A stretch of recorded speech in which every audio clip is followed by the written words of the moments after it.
Family of a man killed last week by Benbrook Police says they want to see the video of the incident. The Department of Public Safety conducting the investigation says Kenneth Woods had a gun, but families say they never ever have known him to carry a weapon. Fox Sports' Sean Rabb has our story. Sean.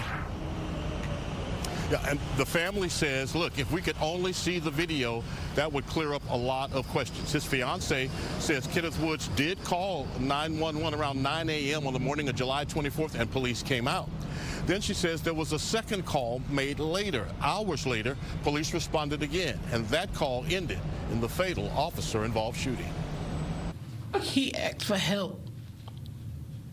That's all he wanted, was some help. Kiana Hamilton says her fiancé, Kenneth Woods, called 911 because he needed help July 24th. Benbrook Police responded to their Sagamore Apartments unit, and the 36-year-old lost his life. They want to see the police video. We want to be able to see or hear what happened. Kiana Hamilton, along with the mother of Kenneth Woods and their attorneys, say they don't believe they're getting the whole truth. A statement from the Department of Public Safety leading the investigation says, at approximately 11:48 a.m., the Benbrook Police Department responded to a 911 call in the 5600 block of Bel Air Drive South. A female caller stated she was in an apartment with several young children and her adult son, who was refusing to allow her and the children to leave the apartment. Woods' mother is Bernadette Williams. Too emotional to talk, her attorney says Woods made the 911 call, but that she spoke with the call taker briefly about her son's state of mind. Kiana Hamilton has 2 children by Woods and says she's pregnant with a third. She was one of those in that apartment but did not see what happened. I just really heard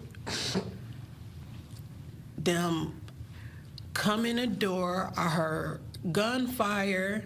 I heard a lot of banging, and then silence, and then more gunshots. In a statement in days following the incident, the Department of Public Safety investigating that shooting wrote, while officers were on scene, multiple gunshots were fired by Woods inside the apartment. Woods, armed with a handgun, jumped from a second-floor window. Once outside, officers gave commands for Woods to remove his hands from the handgun. Woods did not comply, and officers used deadly force. I asked about Woods having a weapon. His fiancée denied that. You have no knowledge. You've never seen a weapon. Has never seen him with a gun. You have no knowledge of him owning a weapon. No. The family and their attorneys say they've repeatedly requested DPS show them the video.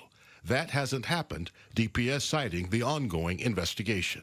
However, they know enough to release a narrative to the media. They know enough to say that he had a gun. However, they have not shown that to us. They have not allowed us to see it. We just want answers. Any family in this situation would want to know what happened to their loved one.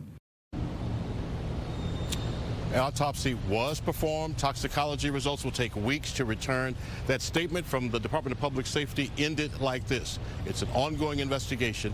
No further information will be released. The family and their attorneys simply say, show us the video.